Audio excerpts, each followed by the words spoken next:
கடலெழும் எழிலியால் பொழிதரும் நீராம் கடல் நிலை அடைவரை தடை செய்யினில்லாதுடல் உயிர் உனில் எழும் உண்மை உருவரையில் உரு பல வழிகளில் உழலினுனில்லாது இடைவெளி அல்ல இன்னும் இல்லை இல்லை புள்ள திடம் நிலம் அல்லதில்லை வருவழி செல்ல கடலுயிர் வருவழி சென்றிடவின்ப கடலுன்னை மறுவிடும் அருணபுதரனே.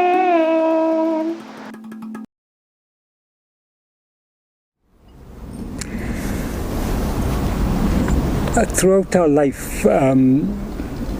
every day we experience what seem to be three different states: waking, dream, and sleep. In two of these states, we're aware of phenomena. That's in waking and in dream. We're aware of phenomena. We're aware of ourselves as a person, as a body, who is perceiving all these phenomena, both physical phenomena and mental phenomena. The physical phenomena and the mental phenomena make up the world we experience. But it is only in two of these three states that we are aware of phenomena, and in the third state, sleep, we're not aware of any phenomena. When we are aware of phenomena in waking and dream, we experience a mixture of pleasure and pain, happiness and unhappiness. But whatever happiness we experience, we are never completely satisfied. We're always restless, looking for something more than we are currently experiencing. We're looking for more happiness than we have at present. So dissatisfaction seems to be our nature. But in sleep, we are perfectly satisfied. We have no wants, no needs in sleep, and we're also not aware of any phenomena. So the appearance of phenomena, rather than contributing to our happiness, it seems to be the obstacle to our happiness.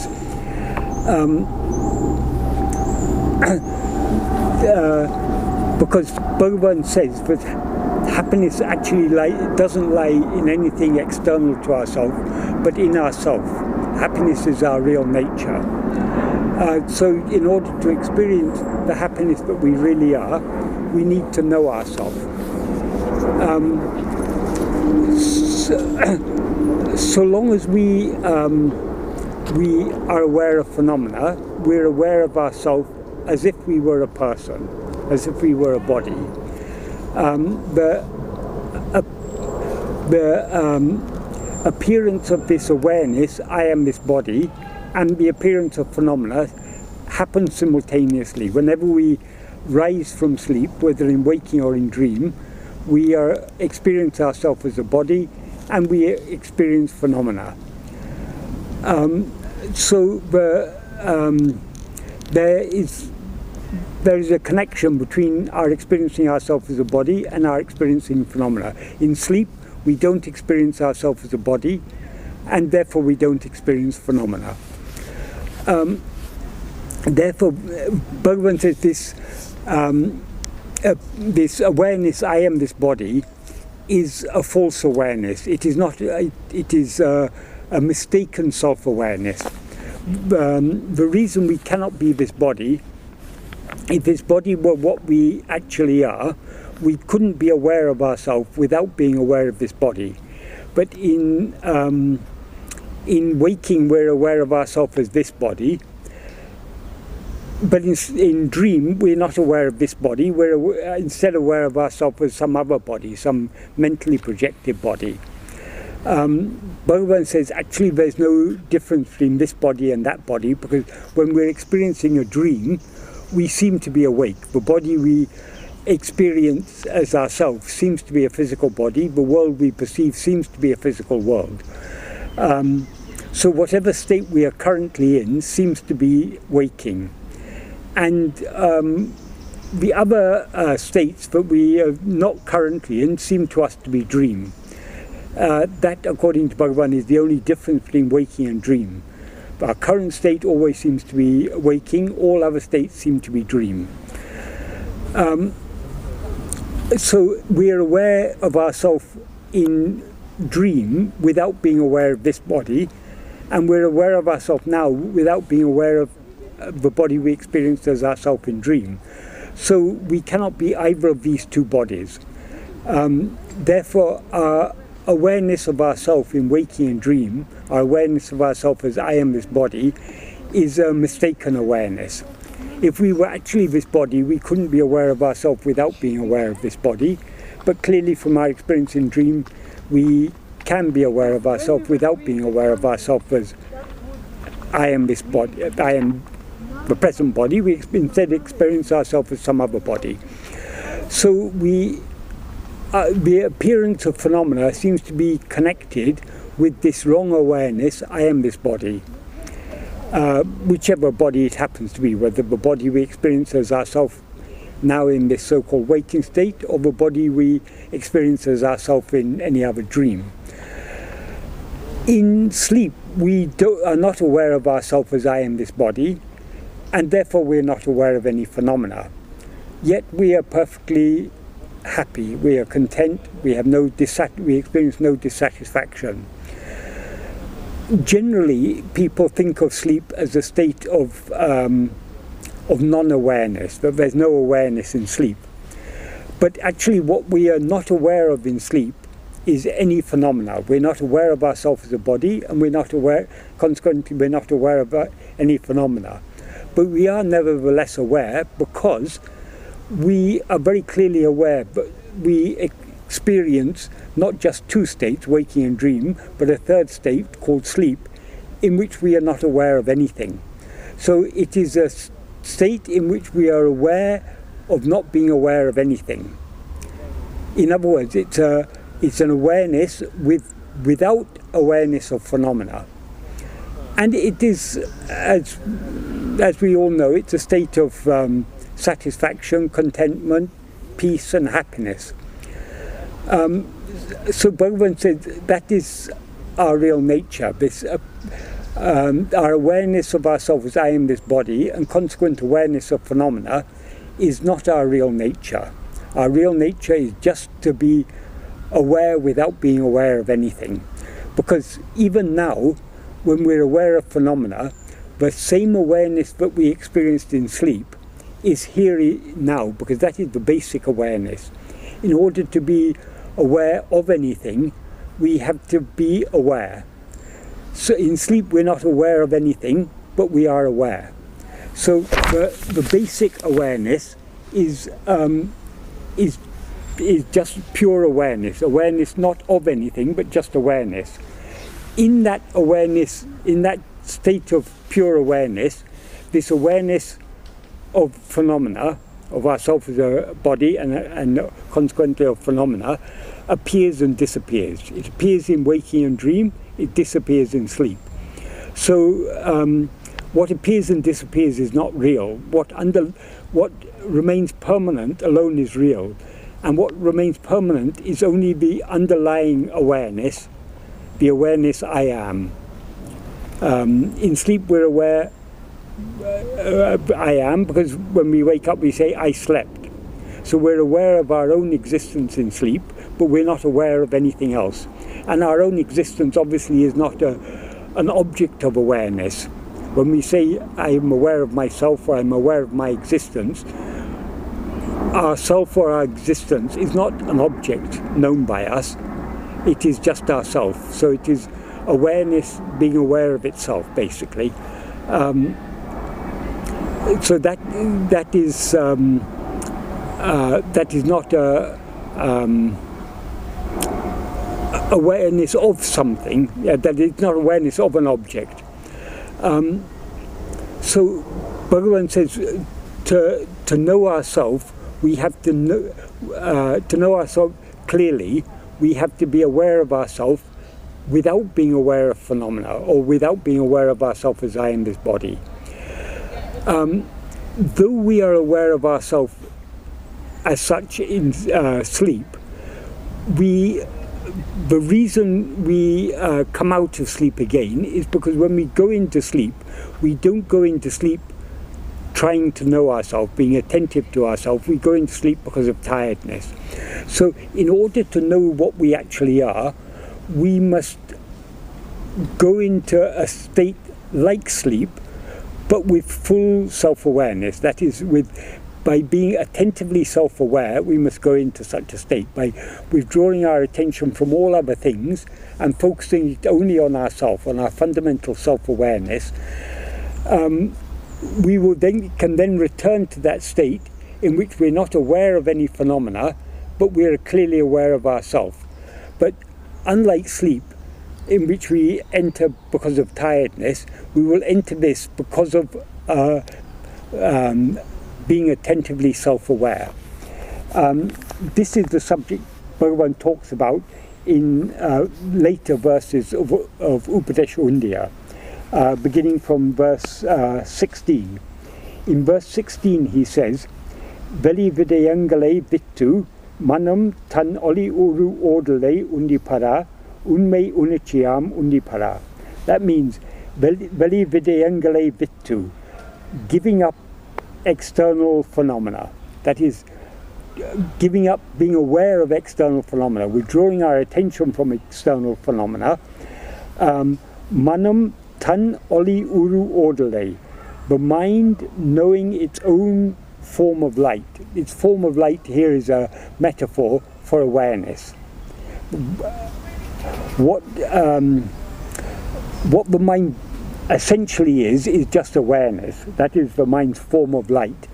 But in waking and dream, when we rise as this ego, we are aware not only of our basic awareness, we're also aware of phenomena. That is, our form of light is not hidden, but is obscured by the appearance of the ego, who is the I that is aware of itself as I am this body, and that is consequently aware of phenomena. So, Bhagavan says, giving up being aware of external phenomena, the mind knowing its own form of light, that alone is unme unichi. Unme unichi means true awareness. So true awareness is not awareness of things, not awareness of phenomena, but is that state in which we're aware of nothing other than our own awareness. In other words, the state of pure self-awareness, that is true awareness. So the practice that Bhagavan alludes to here is the practice of turning our attention away from other things back towards ourselves, by turning our attention inwards to see our own form of light. In other words, to see the awareness that we actually are. We thereby withdraw our attention from other things. So he says, giving up external phenomena. That means giving up attending to external phenomena, giving up being aware of external phenomena. How to do that? Well, in sleep every day we give up being aware of external phenomena, but we give it up because we are too tired to continue attending to external phenomena. So out of tiredness we subside in sleep. But in the practice that Bhagavan is prescribing, we give up being aware of external phenomena by turning our entire attention within, back towards ourselves, the awareness that is aware of everything. That is what he calls the mind's form of light. And the mind knowing its own form of light, that is true awareness. But when the mind gives up being aware of other things and knows its own form of light, it is actually no longer mind, because the mind is that which is aware of phenomena. So when we withdraw our attention from other things, we cease to be the mind and we remain just as the form of light that we actually are, that is pure awareness. This practice is then described by Bhagavan in more detail in the verses that follow. In verse 17, he says, Manatin uruve maravadu chava manam enum ondrile undipara magam ne akum id undipara.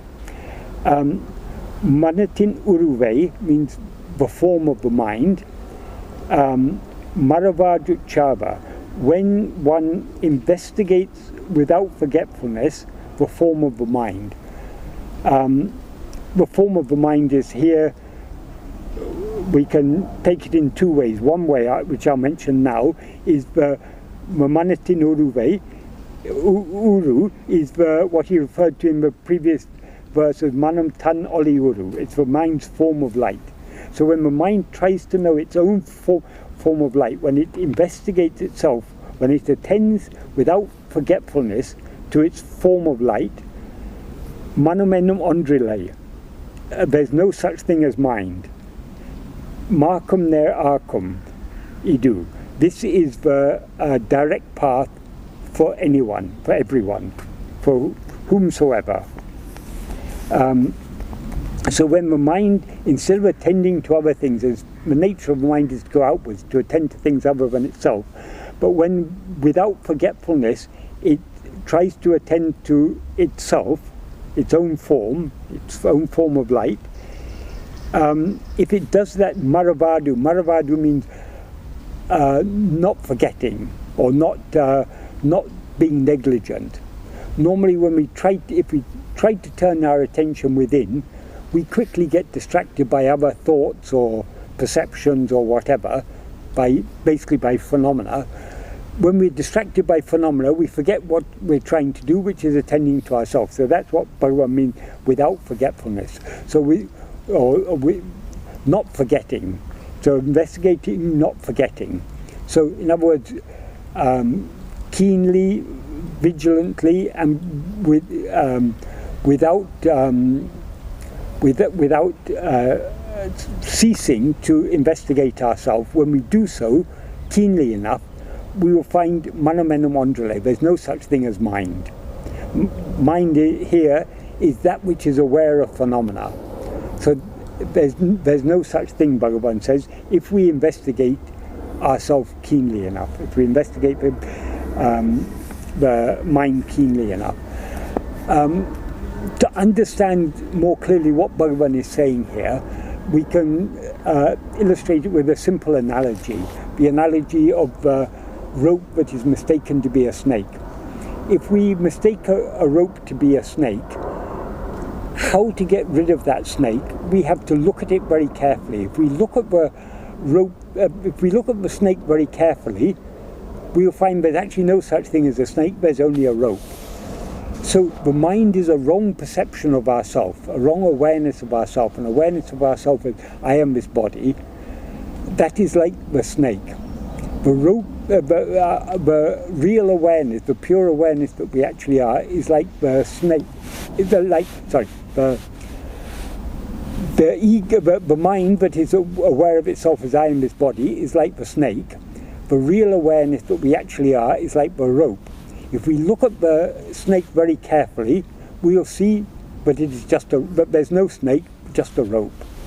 Likewise, if we look at the mind's form of light, the basic awareness of the mind very carefully, we'll see actually there's no such thing as mind, there is only that form of light, which is real awareness. This Bhagavan says this is the direct path for everyone. Why is it the direct path?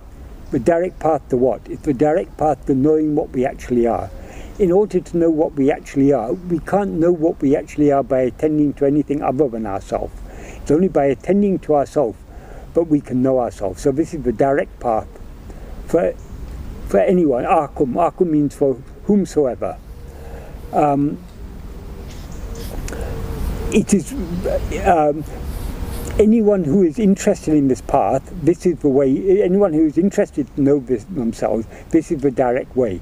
It doesn't mean that most people are not interested in this, so in that sense it's not for them. But for anyone who is interested to know what they actually are, this is the direct path. And then in the next verse he says more about the nature of the mind. He says, Enengale mannam, yavinam nanenam enname moolamam undipara, yanam enal undipara. That means, Enengale mannam means thoughts alone are mind. generally we use the term mind as a collective term for all the thoughts. But in the next sentence he says, Yavinum nananum enname mulama. Yavinum means of all, or among all. That means among all the thoughts that constitute the mind, nanenum enname, only the thought called I is the mulam, the root. And then in the next sentence, the final sentence, he says, Yanam manam enal. That means what is called mind is only I. I means here this thought. I am this thought called I. So, though we use the term mind as a collective noun to refer to all the thoughts collectively, what the mind essentially is just this first thought, the root thought, I. Why is that? Because other thoughts come and go. So long as the mind is present, it's aware of itself as I am aware of these thoughts. So all other thoughts are objects, they're phenomena, perceived by the first thought, which is I. That this first thought I, this root thought I, is the only thought that is aware. This is, as he clarifies elsewhere, this is the ego. This is what he otherwise called the ego. All other thoughts are objects perceived by us. No other thought is aware of itself. The only thought that is aware both of itself and of all other thoughts is this first thought I, the ego. So what the mind essentially is only this I, the ego. That is the meaning of that verse. And then in the next verse he comes back to a subject of investigating this, the mind. So, but he describes the investigation in a slightly different way here. Whereas in verse 16 he describes it as the mind knowing its own form of light. In verse 17 he describes it as the mind, when one investigates the mind, the form of the mind. Here, because he's now analysed mind, and what is mind? Mind is essentially just this first thought I.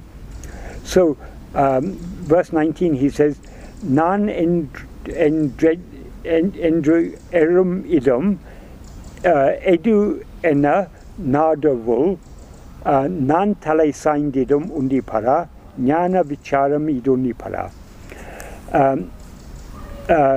Nan endru erum idum edu. That is, what is the place from which one rises as I, or from which it rises as I.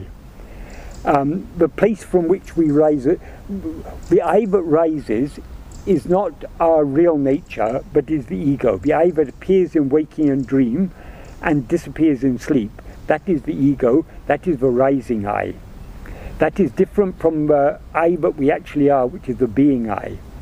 They're not actually two different I's. It is our being I, the I that we actually are, seems to become this ego, seems to rise as ego. But it doesn't, the ego or mind doesn't actually exist. So if we investigate what is the place from which this I arises, means our real nature, what we actually are, the pure awareness we actually are. So Enna nada vul. When one investigates within, what is the place from which this I rises? Nan tale saindidam. Nan means I. Tale saindidam. Tale is head, and saindidam means bends down. So I bends down its head. This is an idiomatic way in Tamil, in colloquial Tamil. If you say tale saindidam, it means the person has passed away, has died. Just like in English we have an expression, he kicked the bucket. That's a colloquial way of saying he died. So in Tamil the colloquial way of saying died is Tale Saindaram. He bent his head.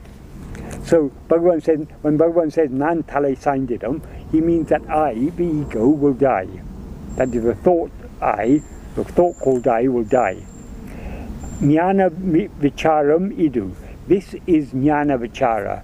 Jnana means awareness or knowledge. Vichara means investigation. So this is investigating awareness. And then in the next verse he says what happens when this, well, nothing actually happens, but when I dies, what remains? What remains when this I dies? Nan ondru tanadu. Nan endrondradu. Tana hetondrume undipara. Tan adu pundramam undipara. Nan ondru tanatu. In the place where I merges, nan endru ondru, that is one thing as I am I, Tana hetondrume. It appears of its own accord. It appears spontaneously. So where the ego rises as I am this body, I am this, is the ego. Where that I am this, in the place where I am this merges, what then appears is I am I. I am I. What Bhagavan means here, but because he often refers to the ego as the false awareness, I am this, meaning I am this body. But when we identify ourselves with the body, we're identifying ourselves with something other than ourselves. That is not our true identity. Our true identity cannot be anything other than ourselves. So I am I, what Bhagavan implies by this term, nan, I am I, is I am nothing other than myself. I am nothing other than I am nothing other than I. So I am only I. That is what he describes here as that one which, as I am I, is the clarity of self-awareness. So that clarity of pure self-awareness, Tana hetondrume, it appears of its own accord. That is like saying, when you look carefully at the snake will die, and what then appears, where the snake disappears, what then appears is the rope. A rope is actually always there. It doesn't actually appear anew. When we're looking at the snake, even when we're looking at the snake, what we're actually looking at is only a rope. So it's not a new appearance, but it seems to appear because we previously mistook it to be a snake. When the snake, when we recognize that it is a rope, the snake disappears, and the rope can be said to appear, not literally, but metaphorically. So metaphorically, this pure awareness, I am I, appears. And then Bhagavan says, Tan adu pundramam. That itself is pundram. Pundram means purna, the whole, the infinite whole. So it's not this finite ego, but it's the one infinite whole.